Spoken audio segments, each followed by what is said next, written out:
Hello everyone, I'm the Deuteron Doctor, and today we're going to be going through every single perk.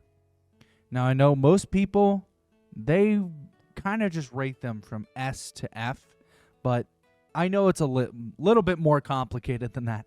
So I'm going to try to explain myself, and as you can see here, there are a bunch of perks right here that you can have absolutely horrible. Yes, they can be F tier, but at the same time, they could be amazing all the time. They could be amazing in most scenarios. They could be niche, just okay, bad in most scenarios. It is a wide range. There's not just good and bad, because there are perks that turn out to be amazing in certain scenarios. But we're going to get into that. Anyways, the first thing is going to be Diva. So, bear with me here. First one is Bunny Stomp. Bunny Stomp, honestly, it's pretty good for a minor perk. It also lets you get free kills around corners, which normally as Diva, you have to really risk yourself to actually get those kills. So, I honestly think Bunny Stomp is... I'd say it's a pretty good overall, good all the time perk. Pretty solid, not a lot of downsides to it. I think Ejection Suit might be a little bit better just for survivability, but this isn't really a survivability based perk, so I'm not gonna say it's terrible or nothing. The second perk is Ejection Suit, like we said before. And it guarantees you 75 overhealth when you eject. Pretty standard. I honestly think it's a pretty good perk. It lets you survive for a little bit longer. Now, granted, it's overhealth, so once they shoot through it, you're not going to have it anymore. But it's pretty good. I mean, if you eject and you just ult, it's great, because that means you have a little bit more survivability going into your ult. But I don't think it's going to do much if you just get your mech destroyed. Now, it'll help, sure, but it's not going to keep you alive if they're really focus firing you. So, in most scenarios, I think this is a great perk. But there is a scenario in which this is not a good one, because if you get focus fired, it's not going to matter. The next one is Shield System, which I've actually played around with in my games, and I love it. You convert 150 of your mech health into shields, and Defense Matrix restores those shields based on 25% of the damage absorbed, which, great. Now, I will note one thing. It isn't that great when compared to, like, little pellets. Reaper, for example, I mean, if you get his entire shotgun, yes. But if you only get a couple pellets, no. Tracer pellets, Roadhog pellets, anything pellet, if they're far range, you're not going to get a lot of it. If they're close range, you get a crap ton off of it. Same thing goes for projectiles. If you get one projectile, it's not going to do much. But if they're focus firing into you, then you get some good shield generation. So I think in a good amount of scenarios, in almost all scenarios, it's really good. Really good. But there are there could be a scenario where you have like a Widow and an Ashe where it's not going to be that great, and you're going to want to pick something else. So I want to give it good all the time, but there are scenarios where it's just not good. Like especially Azaria. Azaria is just, it's not going to matter, you know? So I think I'm going to put it in probably amazing in most scenarios, because it really ups Diva's defensive capabilities for herself. Heavy rockets, pretty much all it does is make the rockets bigger and do more damage. Now, it's great. It's a great thing for getting squishies, for example, or trying to burn Zarya between her bubbles. So I think that's kind of the perk that you want to select when shield system isn't really a good one. So I'm going to say it's good in all scenarios because it pretty much is. You can use it in a way because it's basically just micro missiles but bigger. You can use it in many scenarios, but it's not as effective in keeping D.Va alive as shield system is to her survivability. The next perk is for Doomfist, and it's 1-2.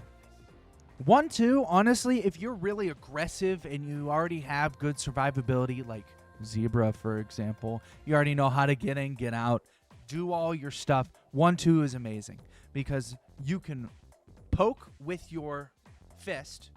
Sorry, my dog was growling there. I'm not sure why. You can poke with your fist. Then you can punch someone, poke again, and then you can slam, punch someone into a wall, finish them off still. It's great. It's great for offensive capability. Also, sorry if my computer's lagging. I'm not sure why that's happening. Anyways, I think it's great. Now, again, if they have like a Sombra and they're really trying to counter you, it is probably not the greatest perk on Earth, but it's definitely one of the better ones. So I'm going to put it probably good in most scenarios. The next one is Survival of the Fittest, which is kind of the perk you select if you are getting countered. It grants 25 over health from eliminations, and max over health is increased by 50. Now, that doesn't sound like a lot. It doesn't sound like a lot, but it is a lot. And let me tell you, facing a Doomfist with that perk, oh my goodness, it's difficult. It is so difficult, especially if they know what they're doing. You're never killing him. I think that one is probably just a good all-rounder perk. It lets you survive longer. It lets you go in for longer. Even if 1-2 is better for offensive capability, the best defense is a good offense. Sorry to say, he's kind of a little right. So, Survival of the Fittest, I don't think is that bad of a oh my god, perk. So I'm gonna put it in probably good all the time.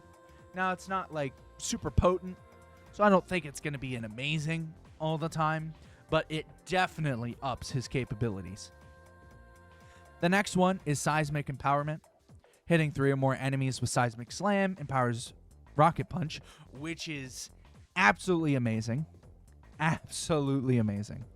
Probably amazing almost all the time. In most scenarios, it's going to be really good. Especially if you get that with 1-2. If you get that with 1-2, you are the ultimate Doomfist one-shot kill. Because all you have to do, slam, hit 3 people, punch, bam, bam, bam, bam, they're dead. They're dead. They're not getting out of that. That is just an amazing perk. Entirely. The next one is Power Matrix, which Power Block absorbs projectiles for the first second of its duration, aka no CC. That's good. That's good. Now, is it good in every scenario? No. No, it's not good in every scenario. It's good, but it's only good when they have CC. Now, a lot of characters have CC, don't get me wrong.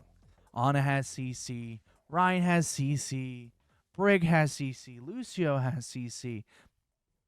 Almost everyone's got a bit of CC. But the hard CC is what that's meant to counter, especially sleep. So, honestly, that isn't too bad. Now, it's definitely more niche, but it's still not too bad. So, I'm going to put it in good in most scenarios. The next one we're going to be talking about is Hazard's perks. The first perk for Hazard is off the top, Violent Leaps Slash deals 30% more damage to enemies above 250 health. It's a pretty simple perk, but hey, it's good against Mei, Bastion, and tanks. Of course, it's better against tanks. Now, I don't think it's that good, honestly. It doesn't really help his kit. All it does is help him kill people faster, which is good, but I think the other one kind of outclasses it. So I'm going to put it in okay but niche, because there's really not a lot of characters that are over 250 health. Now, there are some. There's Cass, there's Lifeweaver, there's Mei, there's Bastion. But when are you going to see a whole team full of people over 250 health? Not often. Now, you might have one, you might have two, you might have three, but you're never going to have, like, the whole team, except on obviously rare occasions. The next one is Reconstitution. Jagged Wall hits charge Spike Guard with 25 energy up to 50 extra. That is good. That is very good, because that means he can hold his Spike Guard for 50% longer. That's great. That honestly, that just makes him a better tank. Almost. No, not even almost. In every situation, that is a better perk. In every situation, that is a better perk. Now, it's not amazing all the time. It's good all the time. But it's definitely a good perk, especially for a minor perk. The next one is Anarchic Zeal, which Spike Guard spikes gain 25% lifesteal, which is amazing with Reconstitution. I think, honestly, in every scenario except for having an Ana on the enemy team, that's a good perk. So I'm going to put it amazing in most scenarios, but I'm not going to put it amazing all the time, because there is one or two scenarios where it's not that great.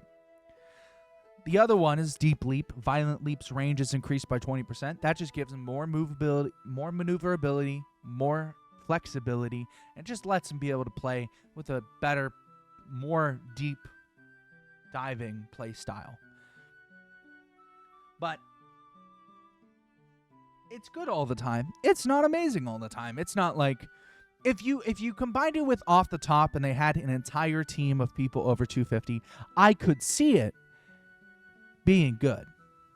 But unfortunately, that's not super common. So the next character we're going to be talking about is Junker Queen. Junker Queen's perks are Rending Recall, Battle Shout, Deep Wounds, Savage Satiation. Rending Recall, recalling Jagged Blade from a stuck target refreshes its wound. That's really good. Honestly, I think that is probably one of her best perks, just because you get extra wound damage. Now, obviously, she heals, I think, 2.75 times the wound damage? So, if it hurts you 5, or I guess if it hurts you 10, you're going to heal 27.5 health. Over time, of course. But I think it gets outclassed a little bit by the second perk, which is better for your team. It's not that either one is bad. It's that one is selfish and one is not. But Rending Recall, again, with Ana being in the game, that's probably not the best perk to choose, especially if you're playing with the team. Now, if you have a Kiri, whatever, pick it all you want, it's not going to matter. But generally, you're probably going to want the second one if you're playing with the team, that is. So I'm going to put Rending Recall in good in most scenarios. Battle Shout, again, Commanding Shout fully reloads Scattergun and increases allied reload speed by 50%. That, pretty good. Pretty good indeed. So I'm going to put it good all the time because it's really just not great. It's good, but it's not, great. It's not a very high impact perk. It does reload your gun, But Junker Queen, I mean, she doesn't. That's not a constant problem. You never knife someone and say, "Oh, I need to reload" on Junker Queen. No, you're really just. You usually just have your gun up. The majors are deep wounds, scattergun hits, extend your durations on those enemies by 0.25 seconds. I actually tested this. It does not count per pellet. It counts just if you hit them at all. So you can only extend the duration by like 1, 2 if you're lucky. So if you hit 1 pellet on them, it'll extend it. But if you hit like 4 pellets at once, it's not going to extend it 4 times. It's going to extend it once. So I don't think that's really that great, because at that point, why not just get Rending Recall, which does its job, but better? Because all it does is it basically doubles the duration because it refreshes the wound. So I don't think that's that good, so I'm going to put in okay but niche. But I could see scenarios where it's pretty good. Savage Satiation, though. Oh, that one is really good. Especially with a nano. Oh, you just delete people. Carnage's impact gains 100% lifesteal. Nano Carnage is already so good. Her ult is already so good. So good. Oh, wait, it's not her ult. I'm reading it. I'm sorry. I'm reading it right now. It's just Carnage? No, that's crazy. That's crazy. Because I think it already does a bunch of wound damage. 100% lifesteal is crazy though. Even if you combo that with her ult, that is absolutely crazy. That's not as good as I thought it would be, but that's still really good. I think that's honestly better than deep wounds in all scenarios. I'm going to put that in good all the time. Now, it's showing Rampage as the icon on there, so it might be Rampage. I'm pretty sure it's Rampage. That's what I thought, but it says Carnage, so I'm just going to assume that it's the ability Carnage. If it is the ult, though, it's amazing all the time. If it's the ult, though, it's amazing all the time. Period. Just all the time. But if it's, just Carnage, it's good all the time. Sorry, I don't have a definitive answer for that. If I had a definitive answer, I'd tell you guys. The next character is Mauga. In the first perk is Kinetic Bandolier. And it's overrun reloads up to 150 ammo while charging. If you're an aggressive Mauga and you constantly run out of ammo, this is a great perk. Just in general. Just in general. If you're a good Mauga, you know when to go in, bam, great perk. Because you barely have to reload at that point. Because you get in, you have like, a 7-second cooldown. I don't remember the cooldown, so bear with me. But you get like a 7-second cooldown. Oh, you're in. Oh, you have to leave. All right, you run back. Well, you could still poke because you're not at ammo. You're not out of ammo. That's honestly a pretty good perk. But I'm going to put it in good all the time. Still not a great perk, but it's a really good one. 2 Hearts is a lot more niche.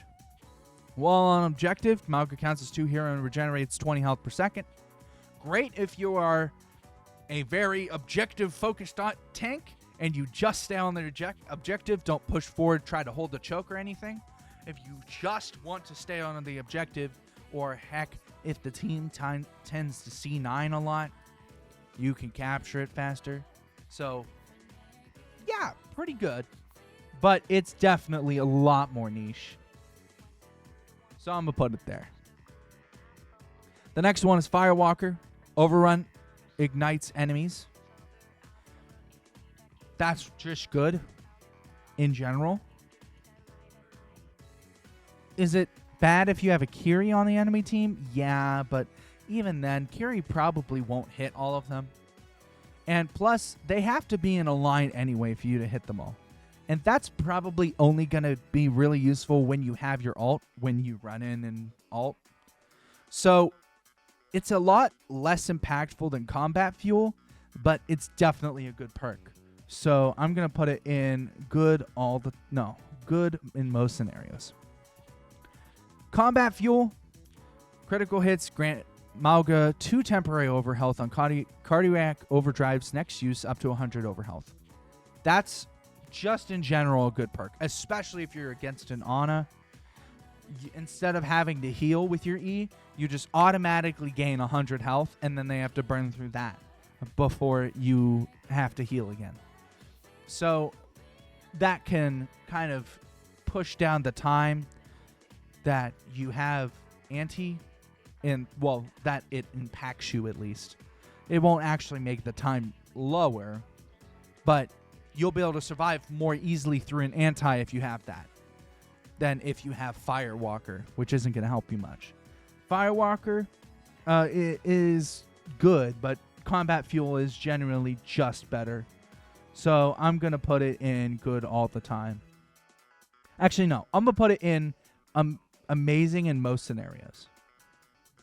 Because there are situations where Firewalker would be slightly better. And that's if you're building into your run and there's a lot of really stationary enemies and you can get a lot done. Then, yeah, that would be better. But generally, combat fuel is going to be a better perk for you. The next character is Orisa with Heat Dissipator.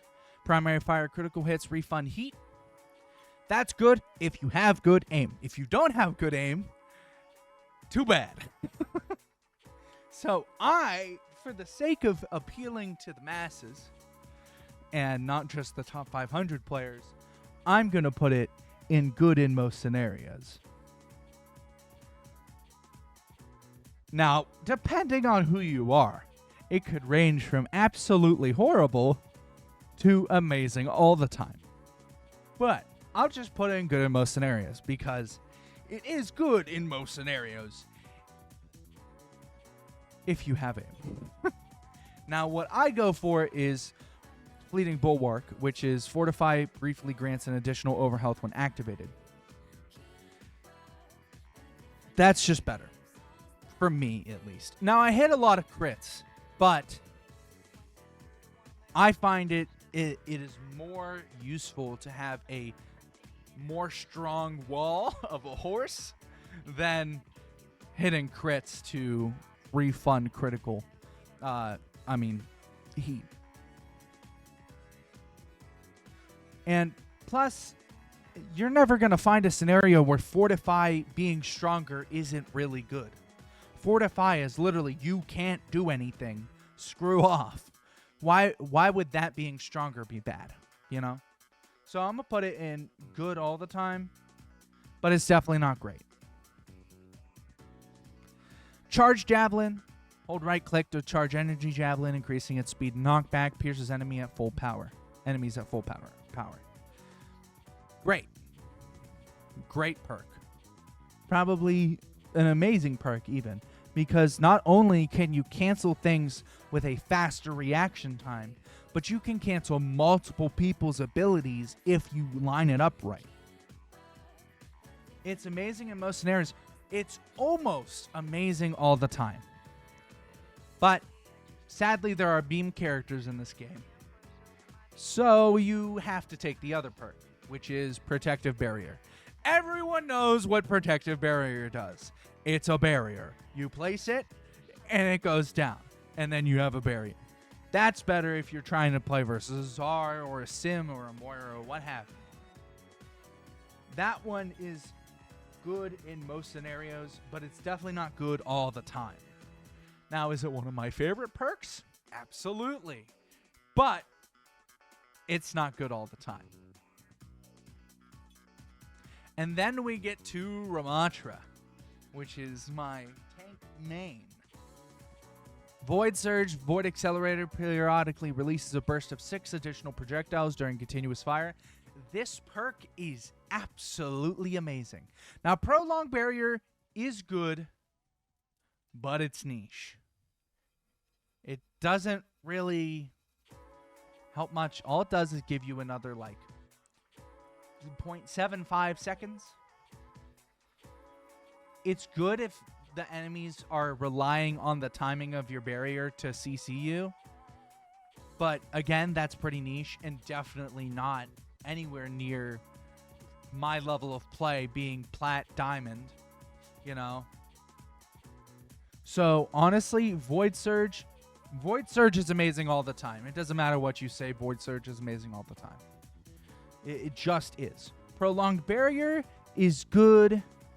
Oh, no, it's okay, but niche. That's what I'll put it at. Nanite Repair. Ramatra is healed for 50 health per second while within Ravenous Vortex. That's great if you need self-sustainability on your own at the front line. And you have to go out of LOS for some reason. You can put that down. Hey, you heal yourself. And then Vengeful Vortex. While Ravenous Vortex is airborne, use E again to detonate it, dealing 50 damage and pulling enemies downward. That is also amazing. Now, they are both amazing. They are both amazing because one has you hunt down flyers and the other self-heals you, which gives you insane sustainability, especially when you're blocking. So they're both amazing, but they're not good in every scenario. In the scenario that Nanite Repair is good in, Vengeful Vortex is not. In the scenario where Vengeful Vortex is good, Nanite Repair is not. So they cover all his bases. But both of those are absolutely amazing. I think Ramatra has some of the best perks in Overwatch right now. He is just so good. It is so fun to play him because nobody can outreach you. You can hunt everyone down. You don't need to fly. You just bring them down with you. It's great. Reinhardt's perks are Crusader's Resolve, and Fiery Uptake. Crusader's Resolve is while using Barrier Field, your passive health regeneration triggers 50% sooner. That is a great perk.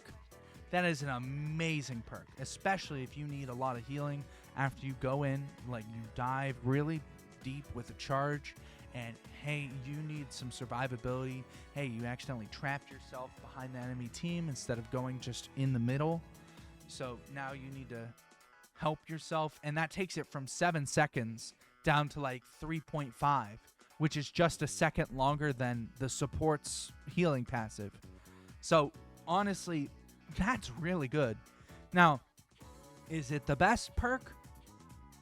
No, it's not the best perk he has. But it's definitely a good perk. And in most scenarios, I could see it being pretty good. It's not amazing, though. Same thing goes for Fiery Uptake. Barrier Field is healed for 100% of Fire Strike's damage dealt.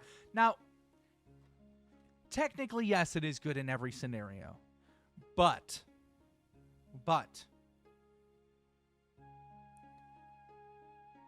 there are scenarios where Crusader's Resolve is just going to outshine it. So I'm going to put it good all the time, but remember, just because I put something higher than another doesn't mean it's bad. The major perk is Shielded Slam. While Barrier Field is active, use left click to damage and knock back enemies. I think it's great for getting Zaryas and Orissas and Rams off your butt while you're trying to back away. You just boop them back. It's great. It gets more damage in. You can swing, shield bash, fire strike, swing, fire strike, shield bash, and it just deletes people. And I honestly think it's pretty good, especially if you're not too like charge focused and you really like to stay in the front line without going in too much like I do. Me as a Brig player would like the shield slam, who would have guessed? It's good. I'd say all the time. It can be amazing, but in niche, very niche scenarios where everyone's trying to get through your shield, is it amazing? Crushing Victory. Charge damage grants temporary overhealth for 50% of the damage dealt. That is pretty good, but the problem is, as far as I'm aware, you don't get the overhealth until you do the damage. So it can be good. It can be good. That plus Crusader's Resolve is probably good for diving into the backline, really, really going all in Reinhardt. But it isn't going to be good in every scenario. It just won't. Because if you don't do the damage, you're just not going to get the overhealth, and then it's going to be useless. Roadhog's perks, Scrap Hook, Chain Hook reloads 2 ammo. That's good. That's great. Especially because Roadhog, there are times where I'm Roadhog and I hook someone and I'm like, oh, I got him. I'm going to instant kill him. And then I have to reload and I'm like, well, crap. That's great. That's an amazing perk. That is, I think, the perk for Roadhog that is good all the time. No, in fact, no, I won't put it in amazing all the time. But it is good all the time. It's on the cusp of amazing, though. And then Hog Toss, Pigpen's throw range is increased by 50%. It's okay, but niche. Actually, no, it's just okay. It is niche. It is niche. But how often are you going to be throwing Pigpens into the back line? Not very often. You want your one shot. That's where Roadhog is good, is with his one shot. So the major is Invigorate, Take a Breather, rapidly increases Roadhog's movement speed by 30%. That's good if you have an Ana on the enemy team. So it's good. No, it's amazing in... No. I don't know. It's good in one scenario. It's good in one scenario. So I'll say it's good in most situations. I don't have a really niche section for each of these, so I'm just going to put it in there because it is good in most scenarios, especially if you're trying to go in for a one-shot. You can literally just right-click, take things, Pigpen, hook someone, bam, dead. But, you know. Next one is Hod Dragon Exposure. This is really for the Roadhogs that want to feel like a tank, because it heals nearby allies for 50% of its healing. I think that one, honestly, is just amazing all the time. It's like, what? 75 healing a second? So half of that is 35 healing a second, which isn't a lot. Well, not 35. It's like 37.5 healing a second. But it's not a lot of healing, but it's definitely good, especially because every tank can't heal, at least, before perks. Before perks, specifically. But this really makes Hog feel like the tank he was supposed to be. The really, really easy survivability, one-shot capability, and then, hey, I'm low, my team's low, bam, I'll heal everyone. That is great. Love that. I think that's probably Roadhog's best perk.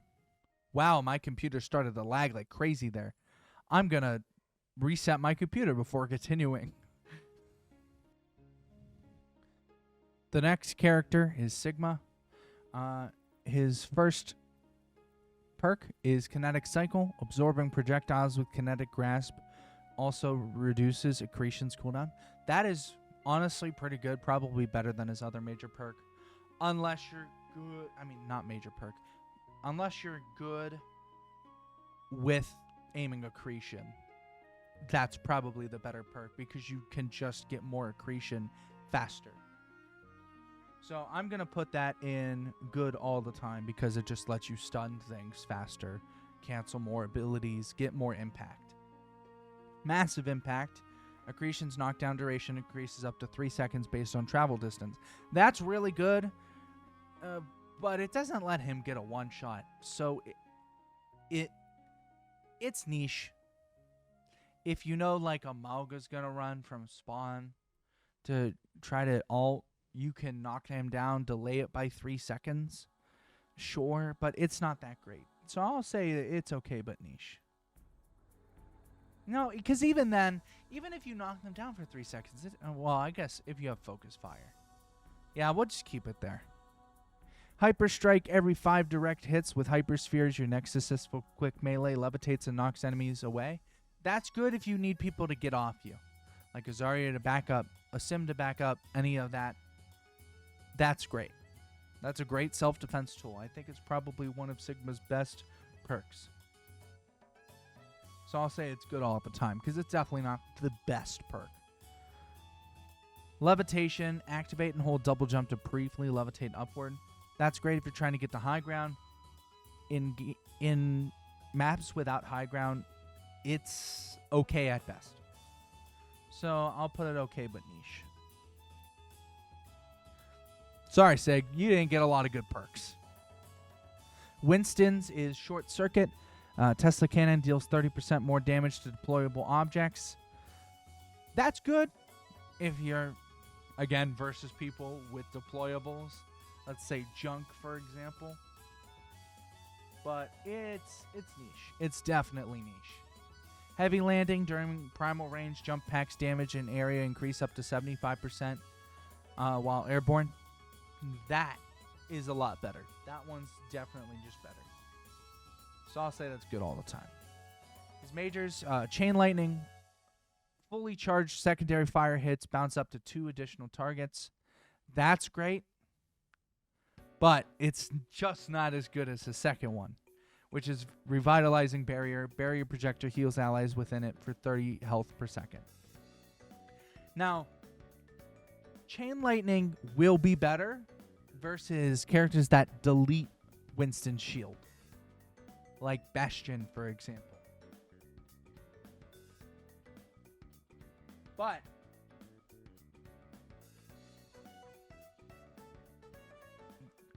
you know, in the situations where barrier is going to explode really easily, you're not going to want to jump in immediately anyway to preserve your barrier.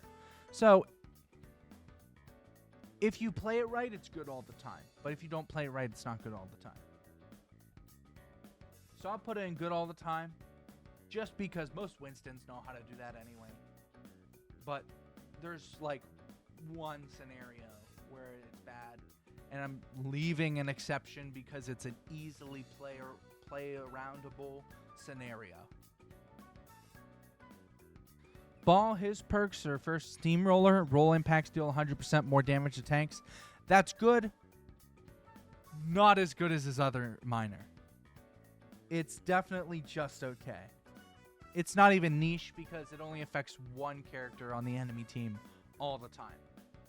If it was 6v6, I'd be more willing to put it in just okay but niche. But it's just okay. Now, Pack Rat, health packs heal an additional 100%. Not 100%. A deal 100%.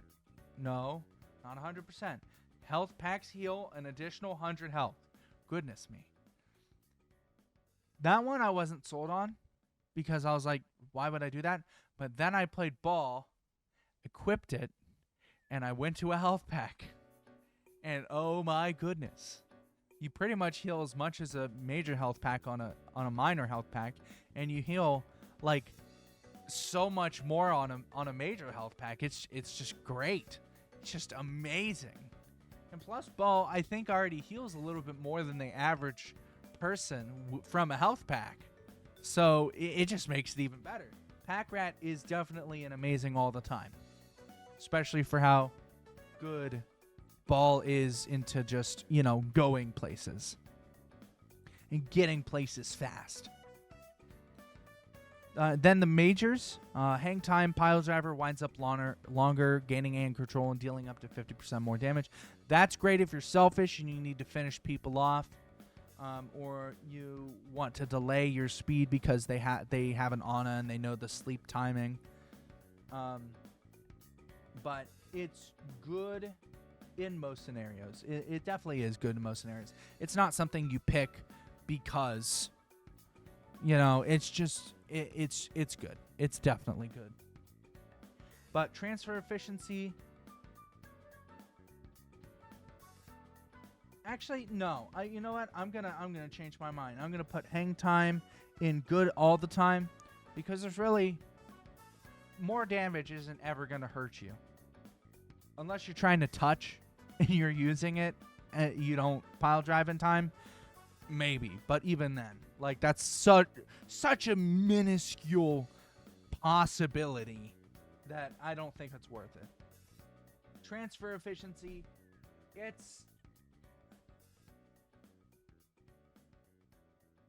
I'll say it's okay but niche, because if you go back to your team a lot to get healed instead, it's great. But if you don't, it's not the greatest. You're better off just getting hang time. You just are. It's just not as good in general. Zarya jump ups. Secondary fire self knockback is increased by 75%. Great if you want to get to high ground. Great if you want to get back to point. Not great in any other scenario. It's literally only if you die a lot, it's good. Or if you're on Gilgabart. It's an inside joke. That's what I call Gibraltar. Please don't correct me again in the comments. It's Gilgabart. I'm going to call it Gilgabart till the end of time. But the second one, Graviton Crush, Graviton Surge deals up to 30% of max enemy health as damage over time. Now that is a good perk. That is a good perk. Jump ups, I'll put in just okay. Actually, no, I'll put it in bad in most scenarios, because it pretty much is. Graviton Crush is pretty much just amazing all the time. It's just a really good perk. It might honestly want to be a major instead of a minor perk. The major is Energy Lance, Particle Cannons, Beam pierces enemies while over 50 energy, and Spotter, Projected Barrier activates ally health regeneration and increases their movement speed by 15%. Honestly, if they have a shield, Energy Lance isn't that good, but it's amazing.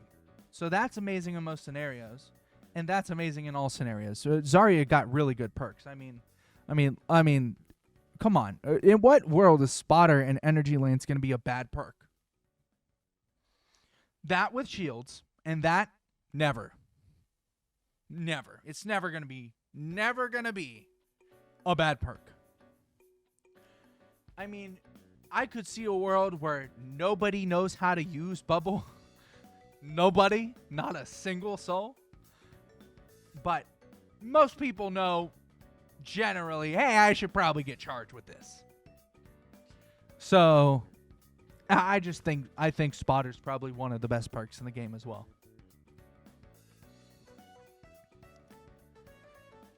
Next perk, Rapid Fire. Unscoped shots gain 30% increased attack speed but deal 15% less damage. That's good if you get Dove. That is not good in any other scenario. So I'll say it's good in most scenarios. Definitely not the best, though. Sidewinder, or Sidewinder, for those of you who want to pronounce it correctly. Coach Gun pushes Ashe and enemies 20% farther. Great if you want to get to high ground. Great if you get Dove. I think that's just generally a better perk. So I'm going to put it good all the time. Viper Sting. Hitting 2 consecutive scope shots on a target deals 25 extra damage and reloads 2 ammo. That's infinite ammo. Or pseudo infinite ammo if you use unscoped shots as well. I think that is just amazing all the time. It just is. Infinite ammo is amazing all the time. Not having to reload as Ashe, the longest reload character in the game, is a great perk. Airburst. Dynamite has a 40% increased detonation radius while airborne and refunds 3 ammo when thrown. That's good. It is good. Only good if they're in like a group or they are in a slightly wider than Dynamite's radius group. So I'll put it in okay but niche. It's just not as good as Viper Sting in any way, shape, or form. It refunds ammo, but it's just not as good. Next perk, Smart Bomb. A36 Tactical Grenade Self-Knockback is increased by 25% and no longer damages you. Very good if you need to get to high ground, need to go back to a point. Heck, it's even good if you need to dive into the back line. You shoot it at your feet, it launches you, you go into turret form, and you just shoot him from the back. Greatest thing ever. It lets Bastion flank, even though he shouldn't at all. But being able to dive at Widow as Bastion is pretty freaking fun. So I'll put it in good in every scenario. It's definitely not the best one, though. Armored Artillery. Artillery gains 300 temporary overhealth. It is not really that great. It is okay. Good if you get dove while you're in your ult. But very rarely are you going to get dove in your ult. So I'll put it in okay but niche. Because it can get some value. But it's just, it's just meh. The next one is Lindholm Explosives. Configuration Assaults weapon slowly fires explosive shells instead of a rotary cannon. It's good against armor. It is not good against anything else. So it's amazing.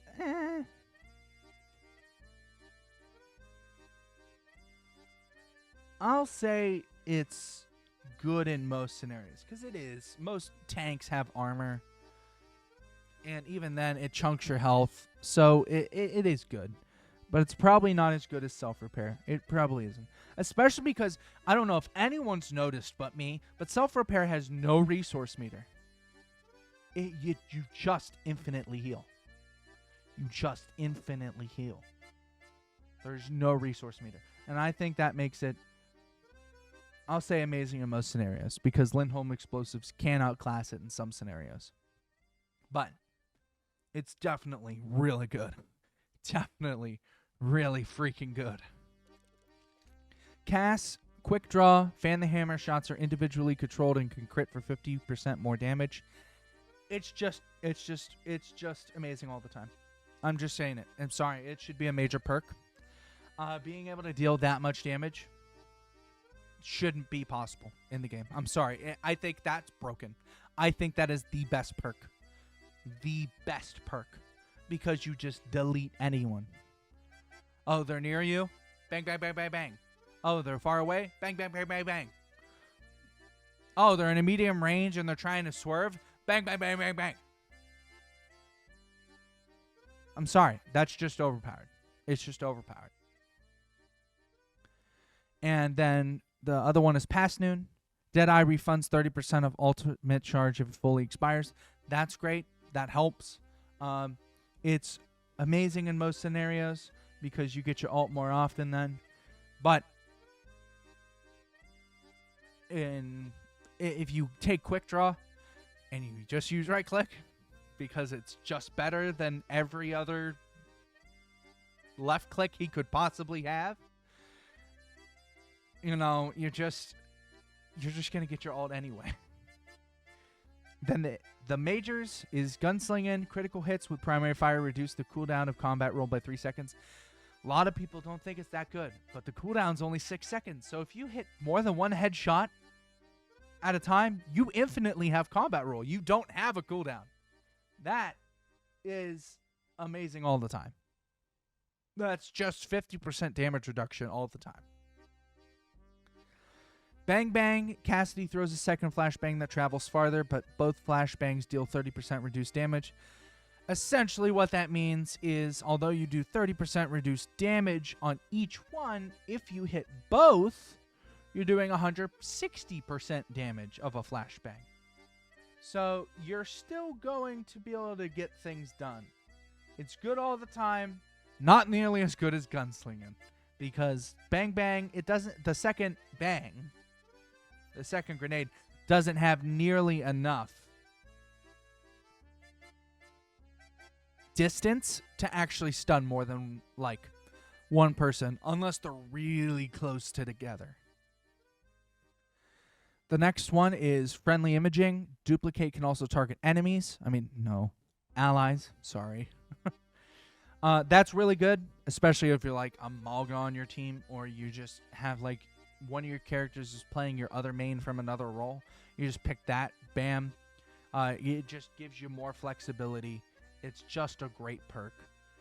Now, there are scenarios where enhanced duplication is definitely a better perk. Let's say there's an enemy tracer on the team, for example, or someone who ults fast like Hazard or Hanzo.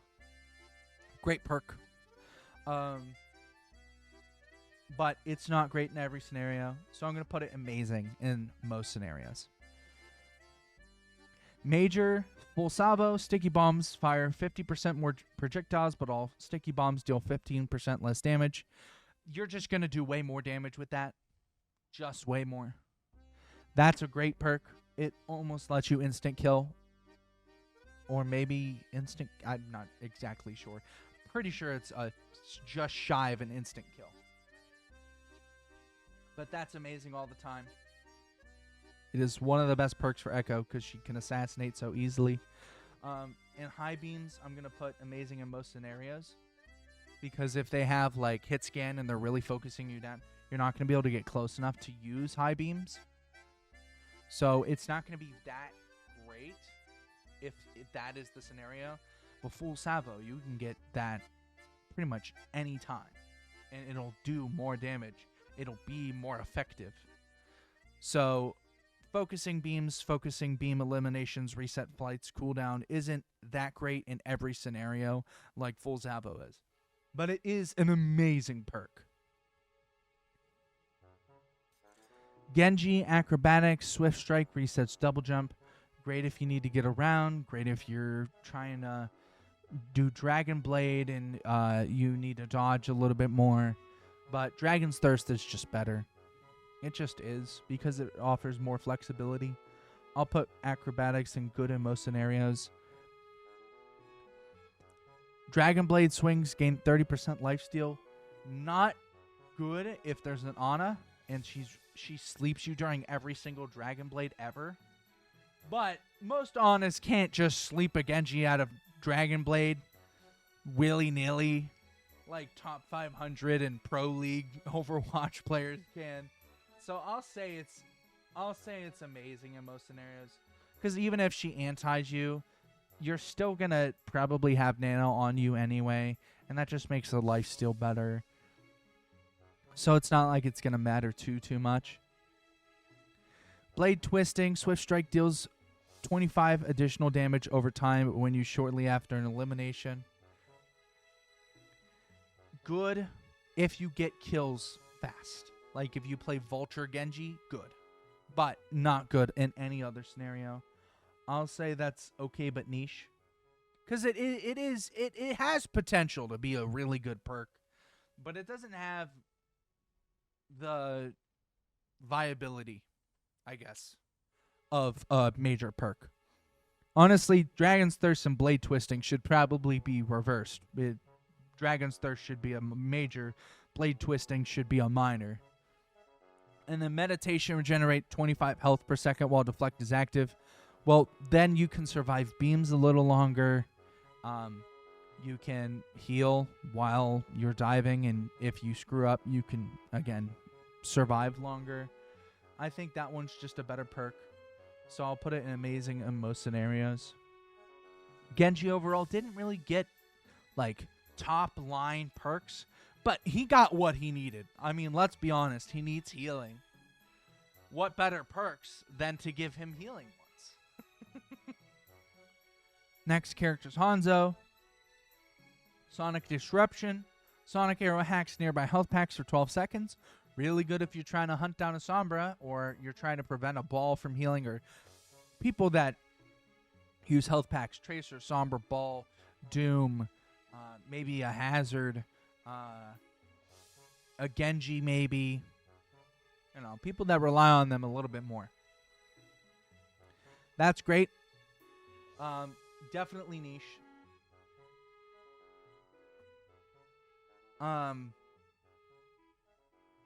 Yeah, definitely niche. And then scatter arrows. Storm arrows split into 3 new projectiles on their first ricochet and bounce 2 extra times.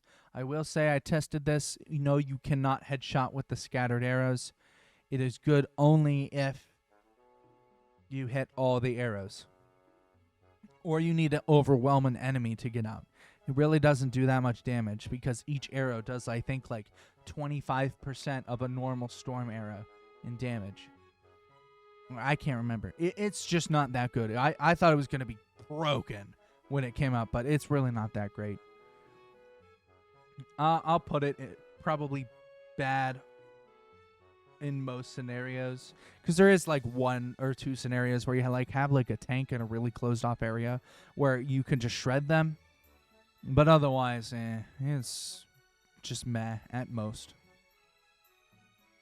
And then Dragon Fury, after hitting an enemy with primary fire, gain 25% attack speed for 1 second. All that does is give him his old fire rate back. That's pretty much it. It's okay. It's okay. It's useful. I'm not saying it's bad. It's just the other perk is better. Now, it's useful if you're a Hanzo main, but if you're just playing Hanzo casually, you ain't gonna care. And then Yamagami Technique, wall climb accelerates your lunge cooldown by 250%. That just lets you get to high ground faster. It lets you have better mobility. Nobody's gonna complain about that. It's good in most scenarios.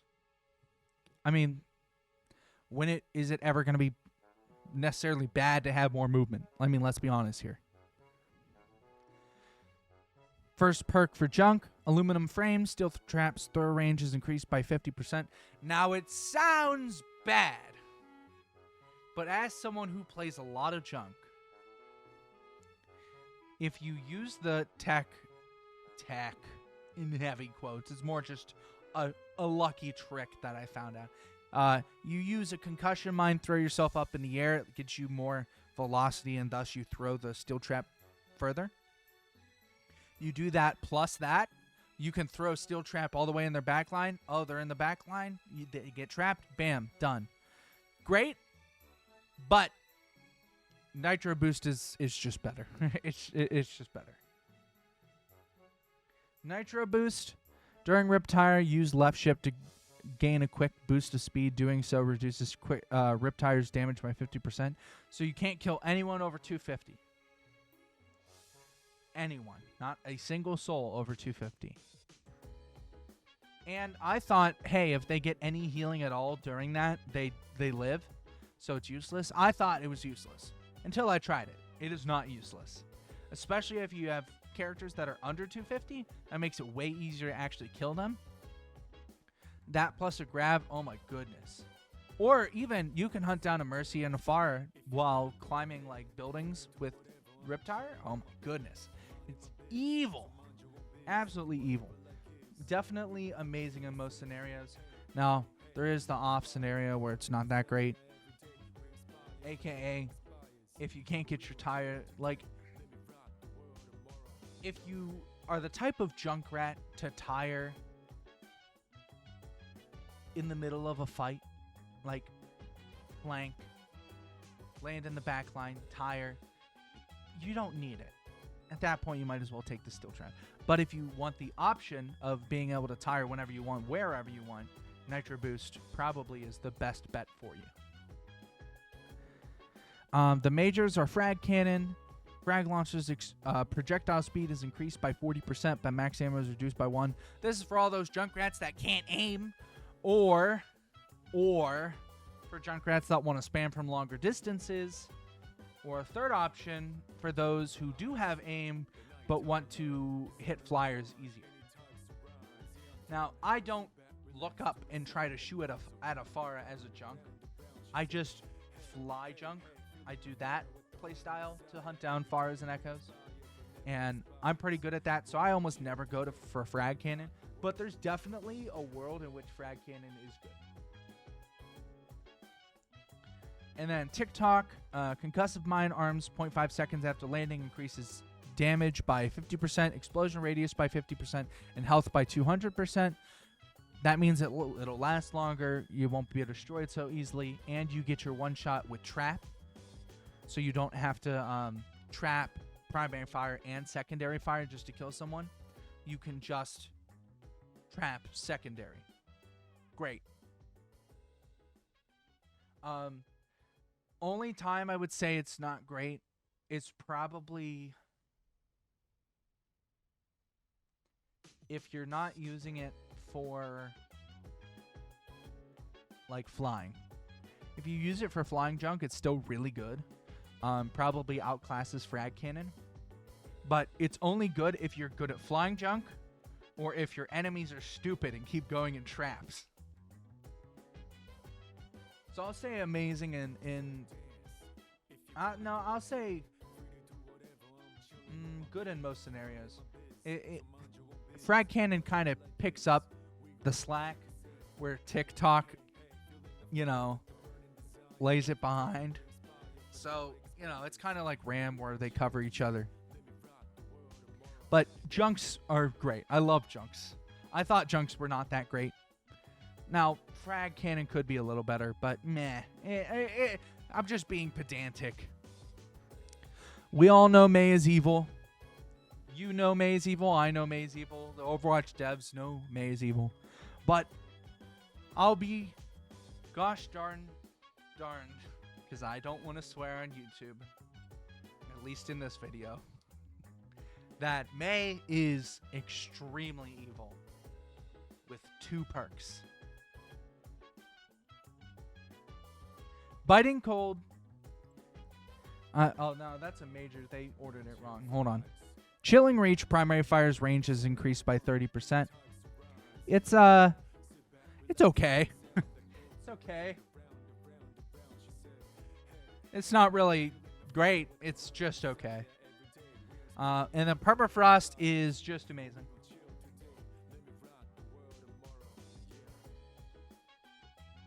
I won't say in all scenarios because there's like a chance you have like a Hazard or a Diva or a Winston or a Doomfist that saves his Seismic Slam for getting out.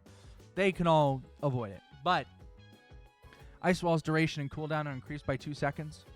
So you just have a 7-minute wall behind the tank. Reinhardt mains are going to be absolutely rolling in their graves angry. And then major Biting Cold secondary fire hits slow enemies by 15% per 1.5 seconds, stacking up to 30%. So you can only hit them twice. So it's not too great. But it's okay. It's good if it's like a tracer or like a soldier or what have you, but it's niche. Now, Cryostorm. Cryo Freeze slows and deals 70 damage per second to nearby enemies. That's just get away from me, tool. Get away from me. You're not allowed to be here. You know what it's great to use in? It's a good mythical morning. You should use it on a good mythical morning. Because it stands for GGM, good mythical, GMM, good mythical morning. It's Grav, May Alt, May Shift. Good mythical morning, yeah. Use that with her Grav and May's ult. They instantly die. Not only do they instantly die, they go freeze, dead. That's it. They're dead. They will die. It is not a matter of if, it is a matter of when. They will all die if you do a good mythical morning. It is just one of the best combos in the game. That is good all the time. One of the best, if not the best, perk. Now, I know I've said that a million times, but all of these are definitely the best perks in the game, by far. They just are good all the time. There's no excuse to not go for them. All right. Next character is Pharah. And Pharah has Drift Thrusters, which is great. Pharah can move while Barrage is active. Sorry if my chair's a little squeaky. It just decided to squeak really loudly. And it's great in most scenarios. There is some scenarios where it's not good. and you want Helix Shields instead. But Helix Shields is definitely a worse perk because all it does is convert 75 health to shields. It doesn't like give you any health to survive in the air. So it's okay but niche, but it's definitely useful. Though Drift Thrusters is a lot better for Pharah. And then Concussive Implosion, Concussive Blast Knockback is inverted to a pull-in. That is amazing. That also is amazing with Drift Thrusters, or even with just Pharah's ult in general. It's a great combo tool, and it really disorients people. Like every time I've used Concussive Implosion, everyone has been like, "What? Why am I going that way?" They booped me. No, they go the opposite way because it's a pull now. It's quite fun. It's quite fun. And it really disorients people. So it's definitely amazing in most scenarios. And then Jet Stores, Jet Dash grants 50% fuel. Maximum overfuel is increased by 100%. That's if you like old style Pharah and you like to stay in the air for like forever. That's definitely for you. And it's a good ult. Not good ult. It's a good perk all the time. There's never a scenario where that's bad to keep your mobility. The next character is my throat's dry. I almost said Reaver. Next character is Reaper with Death Shadow. Shadow Step reloads Hellfire shotguns and has 25% increased range. Pretty good. Pretty good. I've used it only a couple times, but it's definitely good if you need to flank and you don't want people hearing your overly loud giant stomping boots. It definitely helps. But I don't know, because it's not really good, because it doesn't necessarily help you. Like, it's okay, but it's not bad. And then Soul Reaving collects soul globes from dead enemies to restore 50 health. Mixed that with his ult, that is good in most scenarios. I mean, amazing in most scenarios, because it just keeps you alive pretty much forever. And then major dire triggers use right click to fire a volley with long range accuracy from both Hellfire shotguns. That's good, but it's niche because it's pretty much only if you're fighting against snipers or / long range hit scan, or if you're fighting against Pharah / Echo and other flyers like that. But Ravenous Wraith,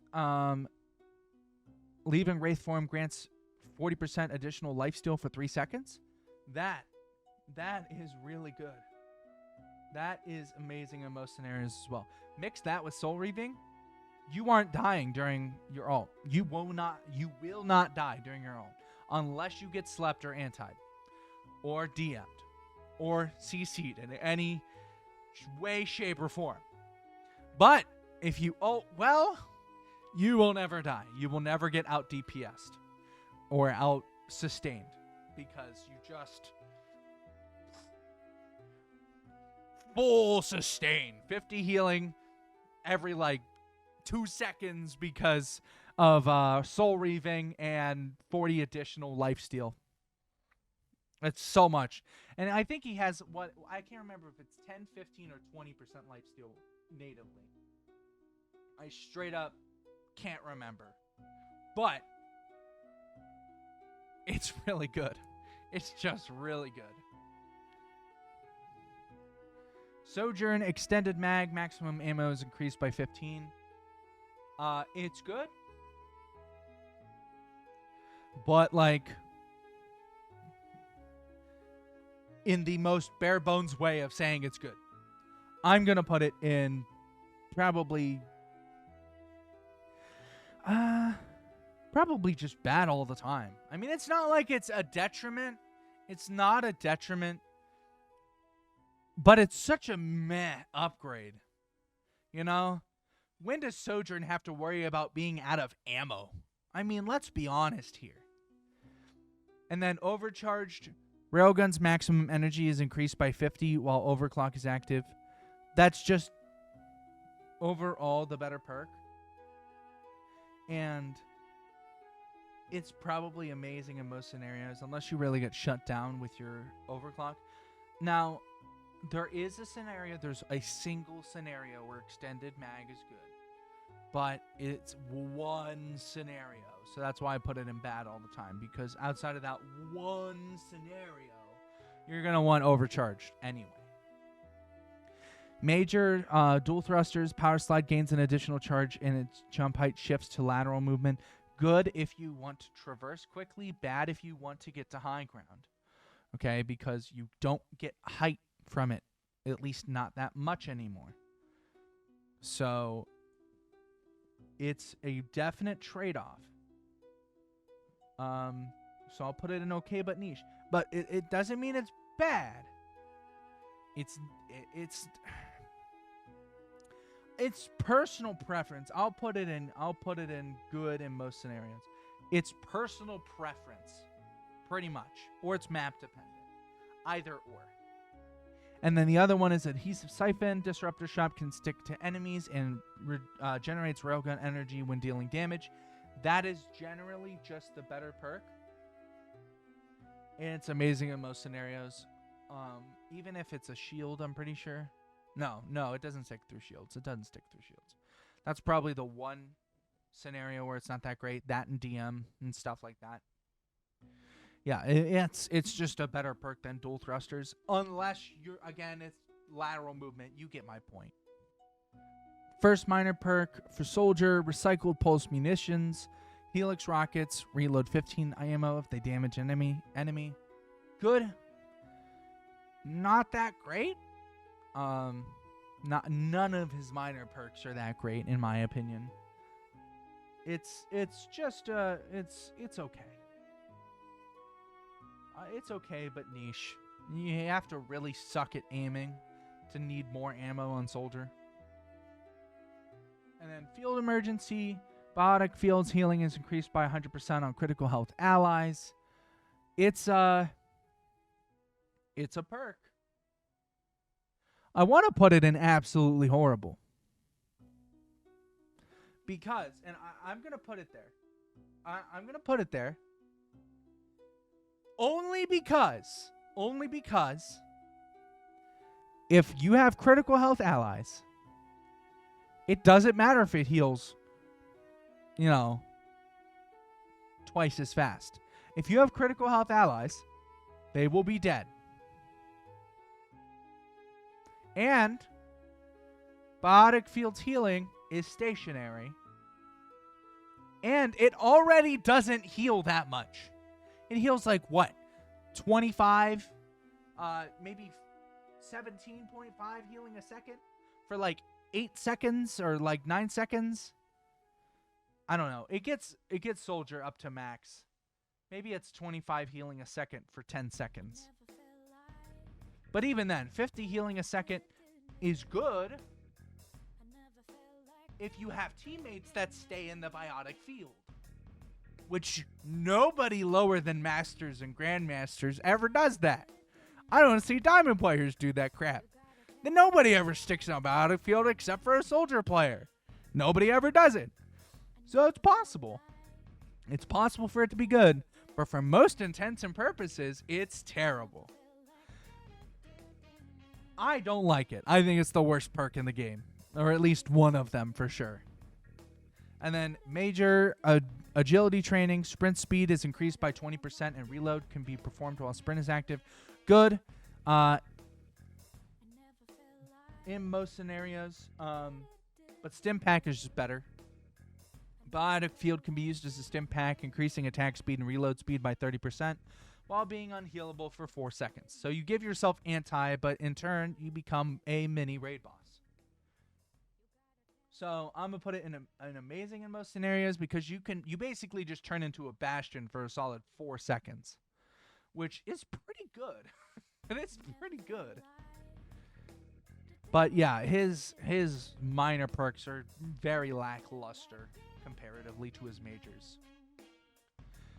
Viral efficiency. Oh no, viral efficacy. Virus's cooldown is reduced by 3 seconds when an enemy affected by virus is eliminated. Good if you get a lot of eliminations. But most Sombra players will want Control Alt Escape, which is teleporting with Translocator while at critical health initiates passive health regeneration. That's usually just better. Usually it's just better. But I'll put viral efficacy in good all the time because extra damage and having a shorter cooldown is never a bad thing. But this is, I'll say, amazing in most scenarios, because if someone like really knows how to hunt down a Sombra that teleports, knows exactly how they teleport, knows exactly where the body is and hits it, you're just dead. You're done. It doesn't matter if you start your regen, you're gonna die, because regen isn't that fast. But if they're bad at it, Controlled Alt Escape is usually the better option. Major perks, these are kind of like Ram, where they cover the other. White Hat hack can be used on allies to restore 100 health over 2 seconds, so 50 healing a second for 2 seconds. Pretty darn good. Pretty darn good. Especially if you have some lackluster supports and you need to help the tank, and you don't want to get off Sombra, you can just do that. But it is a little niche, but it never hurts to have it. So I'm just going to say good all the time. But Stack Overflow, hack silence duration is increased by 100%, but its range is decreased by 30%. Kind of a trade-off, but it's definitely good. It is amazing in most scenarios, especially if you're the type of Sombra who just hacks the tank over and over and over and over and over and over. A Doomfist is going to pop, a Ball's going to pop, a Ryan's going to pop, a Ram's going to pop, and a Rissa's going to pop if hack is double the duration. Now, again, hack's duration isn't that good anyway. So there is a scenario where it's not as good, and you probably just want White Hat anyway for the extra ult charge. But it has a use. It definitely has a use, especially if the character that the tank you're playing against only does dive tanks. Then you just win. You just win. And there's no getting around it. Sentry capacity, sentry turret gains an additional charge. 4 turrets on play at once is better than 3 turrets on play at once. And on like Lijiang Tower and stuff, really good sim maps. Oh my goodness, they just burn through your health and slow you down so much. Really good for chokes. Oh my goodness, it's so good for chokes. And they kind of cover each other, because the second perk is Advanced Teleportation, where teleporter's range is increased by 50%. It's like a 60... No, it's like a 30, 40 meter teleporter instead of like a 15 meter teleporter. It's crazy high. But in the maps where you would like sentry capacity, they're close maps, so you wouldn't need advanced teleportation. And in the far long maps like Havana, you wouldn't want sentry capacity because the chokes aren't that close. They're not like compact like Lijiang Tower. So they kind of cover each other, but they're both equally amazing. I have to put them in there. They are just really good. And then the major perks, perfect alignment. Primary fire's range increases by 15% with each additional charge level, so you can get up to 30% additional range. Really good versus shield characters like Sig, Rhine, etc. Sorry. Excuse me. My stomach is growling and I haven't eaten yet. But that's really good against shield characters because you could just burn their shield from far away and not get really poked at. And then shield battery. Symmetra regenerates 20 shields per second while in 10 meters of her teleporter, which is pretty long range if you think about it. 10 meters is pretty good for getting infinite shield healing. Well, it's up at least. And this is good in most scenarios. And then this is good if you like to flank sim a lot. If you like to flank sim a lot, this is probably good in most scenarios. They kind of cover for each other, but they're not nearly as good as the other ones, sadly. Like, I think Sentry Capacity and Advanced Teleportation are just way stronger than the majors. Maybe except for Perfect Alignment if you always have the max charge. Torb's perks are Craftsman. Forge Hammer can restore armor health to allies. Turret's repair heal is increased by 25%. This is a joke. It's funny.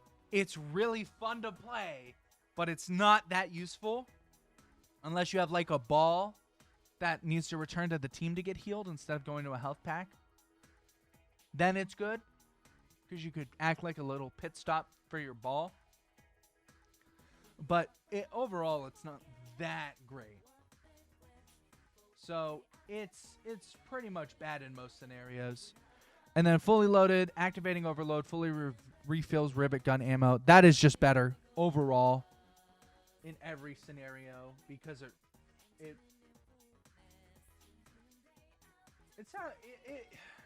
yeah, just good all the time. It's just good.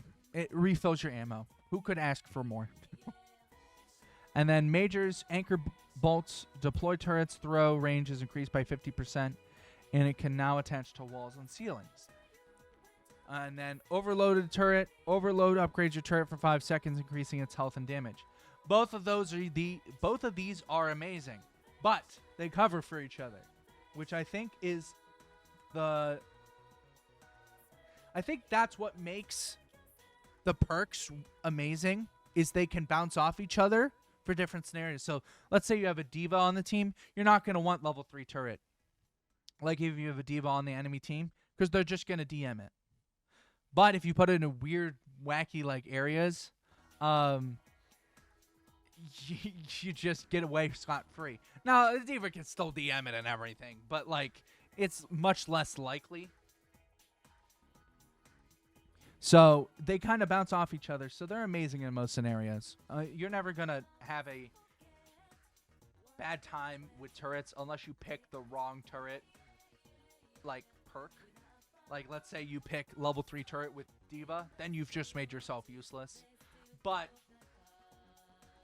generally, you'll be okay, because it's not like it's the end of the world. You're still Torb. You still delete tanks. It's not the end of the world. You can get 5 fined. Next one is Tracer. Blink packs. Health packs restore 1 blink charge. Really good. Just in general. Not amazing. It just helps you move around faster, because if you're at a health pack, and you can get back to the fight faster. That's pretty much it. It doesn't really do much for you to, to have survivability in combat, because it's, again, at a health pack. Now, if you're fighting around a health pack, then it's really, really good. But outside of that one scenario, it's more just get back to fight faster ability. So, okay, but niche. And then Blast from the Past, Pulse Bomb's radius is increased by 50%. That's basically just how old Pulse Bomb worked. And that is just generally the better perk. You just kill things easier. Actually, no. I'll put this in good all the time. Actually, no. Amazing in most scenarios, because it's definitely not a good territory perk. It's definitely an amazing perk, but it's not. Like, there are scenarios where blink packs would be a better perk. And then the majors, Flashback Recall restores all blink charges. That is going straight to the top. That is one of the best perks in the game. And then Quantum Entanglement, Recall grants 50 over health that decays over time. That is generally just worse. In fact, no. I'll say it's bad all the time. Not absolutely horrible, but bad all the time because you regenerate health with Recall. Who cares if you have overhealth and if you can just run away? Who cares? That 50 overhealth ain't going to do crap. Nothing. You'll get way more survivability by having 3 blinks than you ever would by having 50 overhealth. That is just the inferior version of the perk. Flashback is great.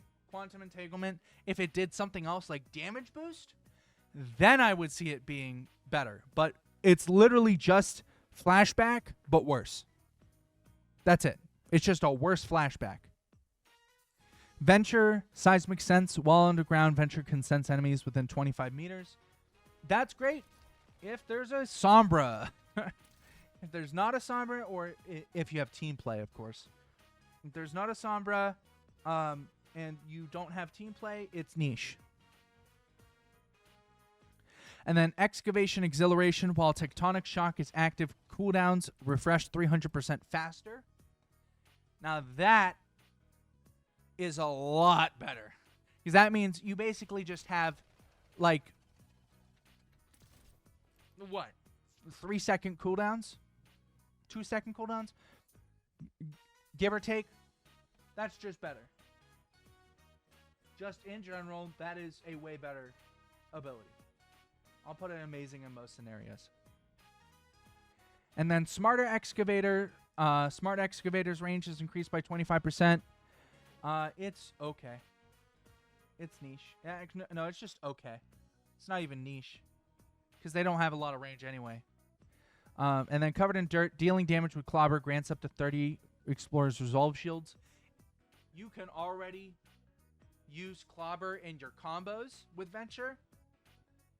Like Secondary Fire melee. You can do melee at the same time as you Secondary Fire. So it just makes things way more survivable. You can just survive way more. I honestly think that's amazing in most scenarios, and it's just better in general than having Smarter Excavator. It just is. It just is. Now, Widow, scope deficiency, scope shots cost 3 ammo instead of 5. If you have good aim, that's great. If you have bad aim, that's absolutely horrible. So I'll put it in good in most scenarios. Focused aim, scope shots charge 50% faster during infrasight. Again, good if you have aim. I'm actually seeing here that a lot of these rely on aim, so I'm just going to judge it as is. So amazing in most scenarios, and focused aim, amazing in most scenarios. Then escape plan, scope shots hit. Scope shot hits reduce grappling hooks cooldown by up to 4 seconds. And I believe it's on an 8-second or 10-second cooldown. I can't remember exactly, but that means you basically have grapple hook if you hit your shots. Which is probably just amazing in most scenarios. Deadly Dew. Venom Mine gains 50% increased damage in a second charge, enabling 2 active mines at a time. Great if you're getting flanked. But escape plan is just better. If you're hitting shots, you don't need to worry about getting flanked. So it's okay, but niche. It's if you're getting dived a lot and you just can't keep up with the grapple hooks. Yeah, the Widow's so aim dependent, it might as well not even matter. Because if it doesn't matter if you select any of these perks, if you're bad at Widow, you just lose. But then again, Widow is very feast or famine anyway, so I guess it doesn't matter. First, Groggy. Enemies waking from sleep dart are slowed for 2 seconds. Great if you're getting ball diving you a lot, or Winston diving you, or whatever. You hit your sleeps a lot. They're going to be slowed. They're going to absolutely get crapped on. But only good if you're getting dived. So I'm just going to put it Probably good in most scenarios. Biotic bounce after exploding. Biotic grenade bounces and explodes again for 50 damage and healing. Now, good, but only if you use it right. It's hard to use. Okay, you can use it in a multitude of ways. You can use it as a double heal on yourself. You can use it on yourself and an enemy because of the bounce. You can use it on the enemy twice, or you can use the first bounce to get it around a corner and hit an enemy or an ally. If you use it like a Junkrat mine, like that, like bouncing to get around corners, it's still very versatile. It's not as good because you're not hitting the first one as well, but it's still pretty good. Now, if it's used for burst damage, that's also pretty good, but there are scenarios where it can just be better to use Groggy. It's very versatile, but like if you get dived a lot, Groggy is just the better option. But it is amazing in most scenarios, so I'm not gonna put it below. Major Headhunter Biotic Rifle can crit enemies. Good if you are a very DPS Ana and you don't care about healing your team at all, ever, whatsoever.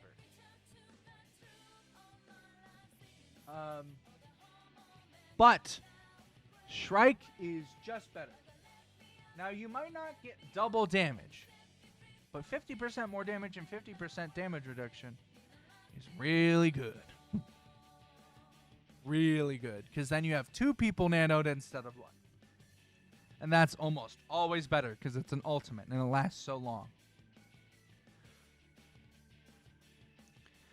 BAP, Field Medicine, Immortality Field restores 80 health to nearby allies and 40 health to Baptiste when destroyed. That's basically you have a shift on your E, which is really good. Now, is it the best thing ever? No, not really. But it's good all the time, that's for sure. Second one is Automated Healing. After placing Amplification Matrix, your shoulder turret periodically fires up to 12 shots at allies, each restoring 25 health. So you, with Amplification Matrix, it'll do 50. So you not only heal your allies at the same time as you being able to do damage, but if you have your combos down, you have even more healing on top of your damage. That, I think, is probably amazing all the time, because there's never a scenario in which that is bad. And then Assault Burst, Regenerative Burst, grants Baptiste 20% attack speed for 4 seconds, but no longer instantly heals. That is basically Soldier's perk without the damage and the anti. But it's definitely niche. It's if you're a very selfish BAP player, yes, that's good. But again, that makes it to where you can't survive as long. So, you know, it makes you more like ER kind of play style.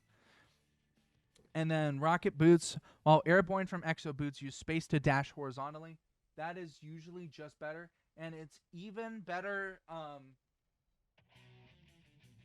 with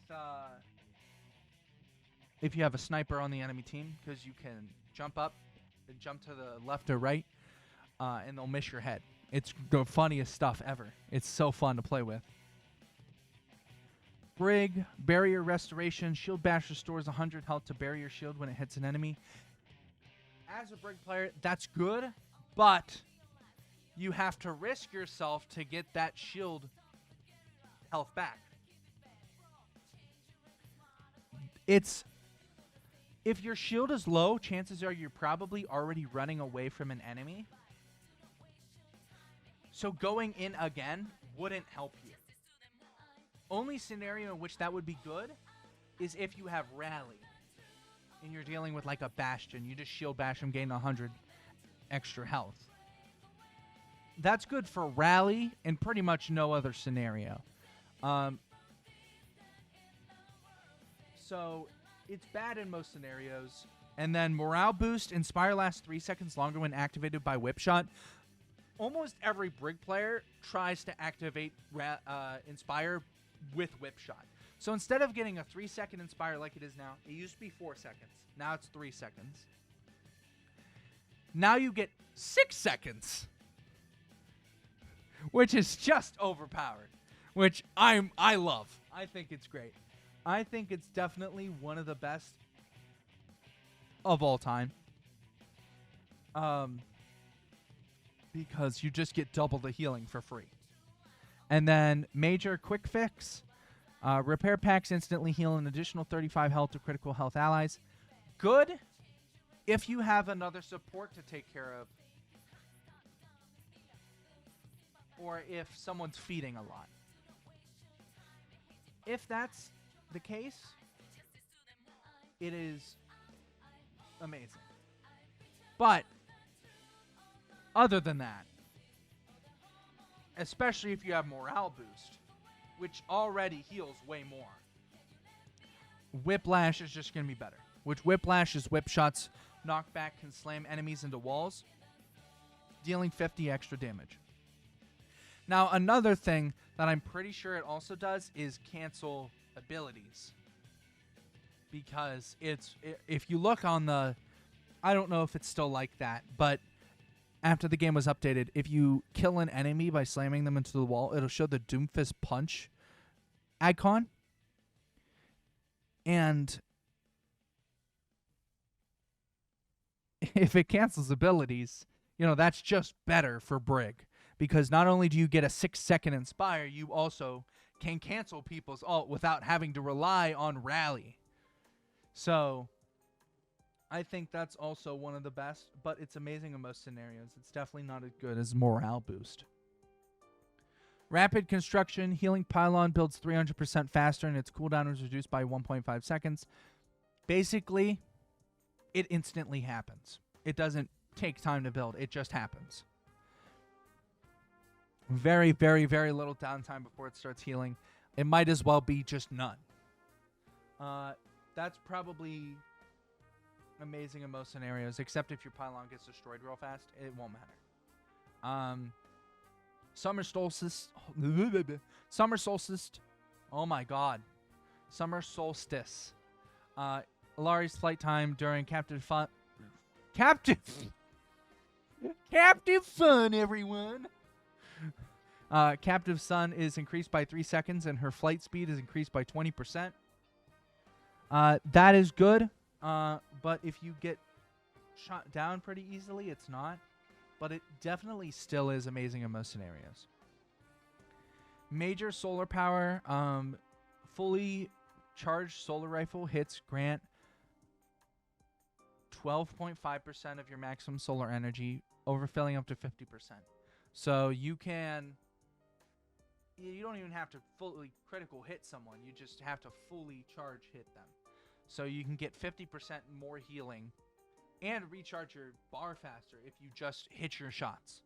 Which, if you're playing Yari, is pretty good. I'd say that's amazing all the time. And then Sunburn Outburst ignites enemies, dealing an additional 70 damage over 3 seconds. Good if you get Dove.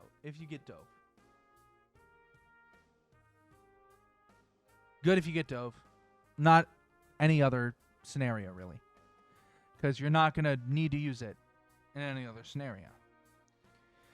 Familiar Vitals for Juno. Pulsar Torpedoes lock on to allies 35% faster. Great if you're just focusing on healing. And if you want to use that as like a burst healing option, you can now. A lot of Juno players at the beginning of playing, they would use their secondary fire as a burst quick heal, and then their allies would die because it takes too long. So that lets you do that, but then you are losing out on the DPS potential of Pulsar Torpedoes as well. So there's a trade-off there. But it's usually good all the time. Hyper Boost. While using Glide Boost, passing through Hyper Ring pushes you forward. Great if you're trying to get away. Great if you're trying to dive with your team. But outside of those scenarios, it's not that great. But it is good in most scenarios. Like, it's never bad to have more maneuverability, have faster speed. But Familiar Vitals is definitely better for team play. Unless, again, you're playing Dive. And then Master Blaster and Medi Blaster can crit enemies. Absolutely amazing if you're a DPS Juno.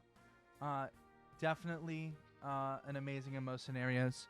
And then Reboots, activating Glide Boost, resets Double Jump. Great for maneuverability, again. But definitely not good in every scenario and not nearly as good as Master Blaster.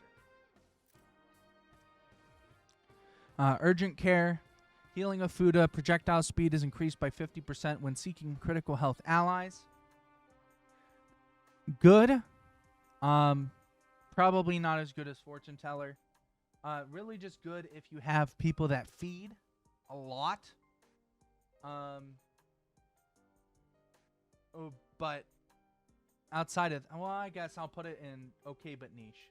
Because it's not really good outside that. And then Fortune Teller, Kunai hits, launch 2 Healing of Fuda to an ally in front of you. That is usually just better in every scenario. And then Shuffling, Swift Step can be used again within 4 seconds of its initial cast. That is usually just good in most scenarios. Well, amazing in no. Good all the time. Good all the time. And then Foxtrot Protection, Suzu grants 40% movement speed to allies for 2 seconds. That is a little bit more niche, but it is good in most scenarios. Because that's a lot more of a trade-off. Because you can give them movement speed, but it doesn't matter if, they die immediately after. But it does help them get back to corners faster. So, there's a little bit of a trade-off, because if you use it for speed and not the healing, then you're lacking the healing, and then they're like, hey, why did you use it like that? Well, the trade-off, pretty heavy one. But yeah.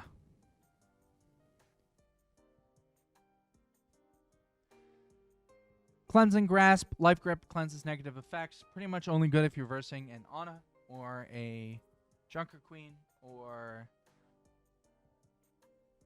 like someone with hard CC like Cass, again, Ana, Doomfist maybe, but not really good outside of that. And if you have a Kiri on the team, you probably shouldn't equip it anyway, unless you're going all in dive, like you have a ball as your tank. But it's definitely useful. And then Life Cycle, while alive, regenerate 10 health per second. Upon death, drop a healing seed that heals allies for 250 health. Okay, but niche. It's good. I mean, it helps your survivability. But the healing seed rarely gets picked up unless you are all clumped together. So, And then Major, Life Weaving. Rejuvenating Dash adds 20 healing to your next Healing Blossom within 3 seconds. That is great if you have a team that feeds really hard. But it's not that great. And then Super Bloom, Thorns detonate for 30 extra damage when enough stick within 1.5 seconds. Good if you hit your shots, bad if you don't. It's also really good on deployables, which Life Weaver's already pretty good at taking care of. So I'll put that in good all the time as well. Lifeweaver has some decently lackluster ones, but not nearly as lackluster as some of the others on the list.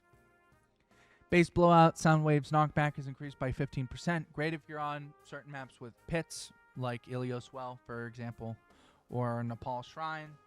But in like areas without gaps or pits, it's a little bit worse. It's better if you want to boot tanks back. I mean, you can interrupt tanks with that, but it's not going to get nearly as much use as Grooven would in those scenarios. So it's okay, but niche. Certain maps. On certain maps, it goes straight up to amazing all the time, but it's okay, but niche. And then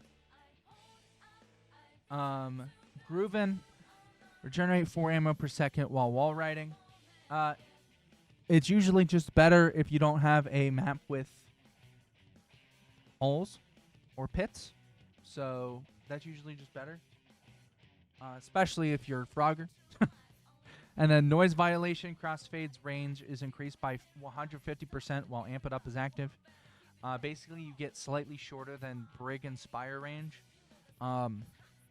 which is great if you're all flanking from like different areas. You can all go in and you'll all have speed. It's great. But you have to have good team play. And then Accelerando. Lucio's attack speed is increased by 50% while Amp It Up is active. Good if you're Frogger. Not good otherwise. I'll say okay but niche.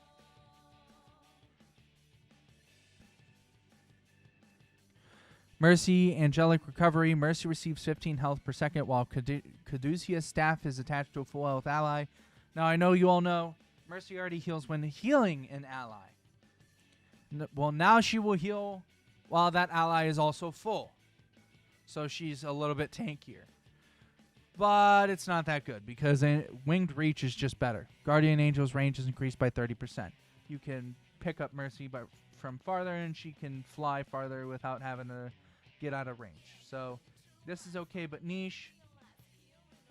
And this is usually just good all the time.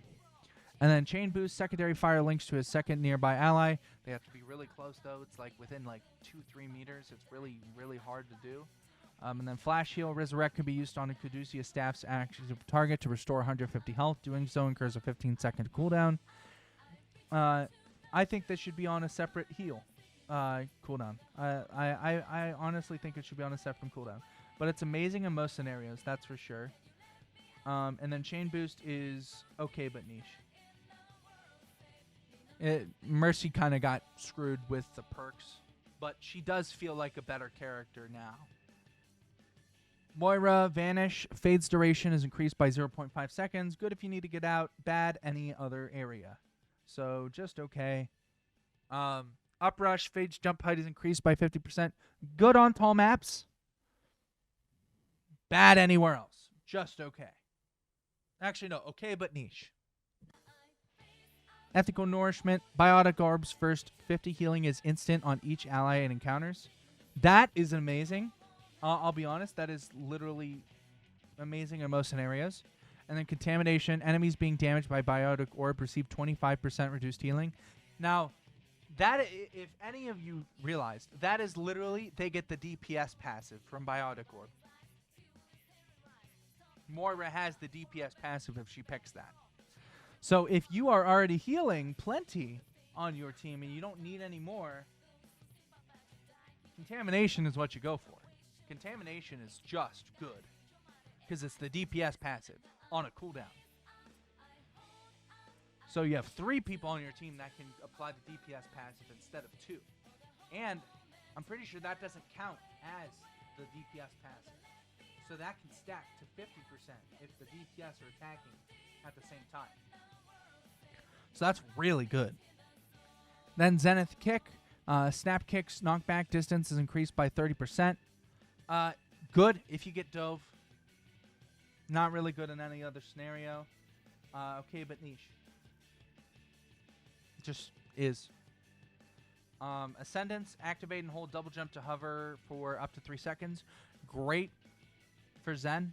He can cross gaps. He won't get kicked off stages as easily. Also really good for like quick poke. Like a bunch of people, when you hold your right click, expect you to come right around the corner on the ground. If you're not on the ground during that and you're in the air, they ain't gonna hit your head. So that definitely opens up some skill expression for Zen. I think that's generally just the better one. But you know, Zenith Kick can definitely be good, especially if you're going against dive. Then Focus Destruction. Secondary fire charges 20% faster and can store 1 extra orb of destruction. Really, really, really, really, really, really, really good. Kind of just deletes people. It's kind of evil. Nope. Amazing all the time.